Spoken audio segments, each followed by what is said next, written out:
ఓం విఘ్నేశ్వరాయ నమః. శ్రీమద్ రామాయణము యుద్ధకాండ 36వ అధ్యాయము. చంద్రుని కాంతి కెరటాల మీద కదులుతున్న నీటి మీద పడి మెరుస్తుంది.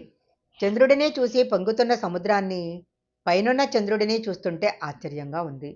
గాలిచేత తొయ్యబడుతున్న నీరు చంద్రుని కాంతికి మెరుస్తూ వెండి పళ్ళెంలా ఉంది. పైన ఆకాశంలో ఉన్న నక్షత్రాలు సముద్రం మీద ప్రతిఫలిస్తూ అగ్నిచూర్ణం తీసుకొచ్చి సముద్రం మీద ఎవరో చల్లేసినట్లు ఉన్నాయి. ఆకాశం సముద్రంలా, సముద్రం ఆకాశంలా ఉన్నాయి. రెండింటికి తేడా తెలియటం లేదు. ఆకాశము సముద్రము రెండూ కలిసిపోయినట్లున్నాయి. ఆకాశంలో తారలు ఉన్నాయి, సముద్రంలో రత్నాలు ఉన్నాయి.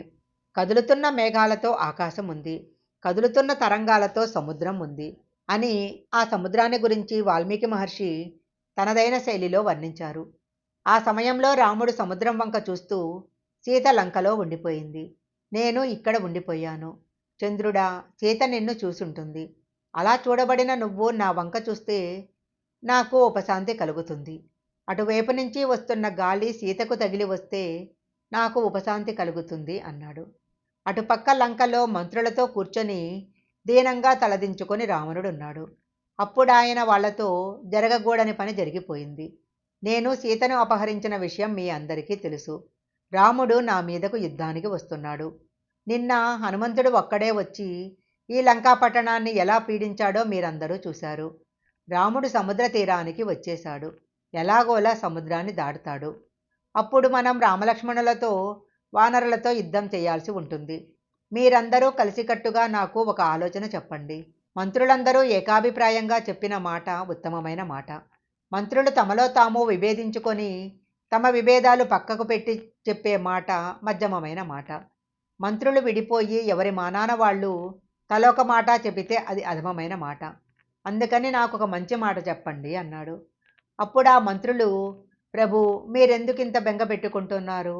మీరొకనాడు హిమాలయాలలో ఉన్న మీ అన్న కుమారుడితో కుబేరుడితో యుద్ధం చేసి ఆయనను ఓడించి పుష్పక విమానం ఎత్తుకొచ్చారు. ఆయన ఉన్న ఇంట్లో నుంచి ఆయనను తరిమేసి ఈ లంకా పట్టణాన్ని స్వాధీనం చేసుకున్నారు. మీ చెల్లెలైన కుంభీనస యొక్క భర్త అయిన మధువును ఓడించి అక్కడ తెచ్చుకోవలసిన వస్తువులన్నీ తెచ్చుకున్నారు. పాతాళలోకంలోకి వెళ్ళి అక్కడున్న నాగులను, కక్షకి, జటి మొదలైన వాళ్లను ఓడించి అపారమైన కీర్తి గడించారు. అక్కడి నుంచి దేవలోకానికి వెళ్ళి దేవేంద్రుడిని ఓడించారు. యమలోకానికి వెళ్ళి యముడిని ఓడించారు. ఇంతమందిని ఓడించిన మీరు ఎందుకు భయపడుతున్నారు? మీ దగ్గర ఇంద్రజిత్ ఉన్నాడు. ఇంద్రజిత్ ముందు ఆ రాజకుమారులు ఎంత అన్నారు. ఇంతలో మంత్రులలో ఒకడైన ప్రహస్తుడు లేచి, నేనొక్కడిని యుద్ధానికి వెళితే చాలు, ఆ రామలక్ష్మణులిద్దరినీ సంహరించి వస్తాను. నిన్నటి రోజున అప్రమత్తంగా లేకపోవటం వలన ఆ వానరాన్ని పట్టుకోలేకపోయాము అన్నాడు.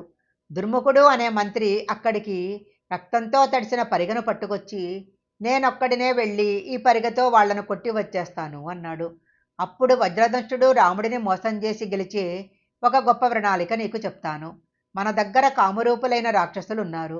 వాళ్ళందరినీ భరతుడి సైన్యంలా రూపం మార్చమని చెప్పి రాముడి దగ్గరకు పంపి అయోధ్యలో ముఖ్యమైన పని వచ్చింది. భరతుడు చాలా కష్టంలో ఉన్నాడు, అందుకని నిన్ను తొందరగా రమ్మన్నాడు అని రాముడితో చెప్తారు. భరతుడి మీద ఉన్న ప్రేమతో రాముడు వెనక్కి వెళ్ళిపోతాడు. ఆ సమయంలో మన సైన్యము సముద్రం దాటి రాముడిని కొట్టేస్తుంది. అప్పుడు వానరులందరూ దిక్కులు బట్టి పారిపోతారు. మీరు అనుజ్ఞ ఇవ్వండి, ఒక్క నిమిషంలో వెళ్ళిపోతామన్నాడు. అప్పుడు నికుంభుడు అన్నాడు, దీనికింత మోసం ఎందుకు? నేను వెళ్ళి వాళ్లను చంపేసి రామలక్ష్మణులను తినేసి వస్తాను అన్నాడు.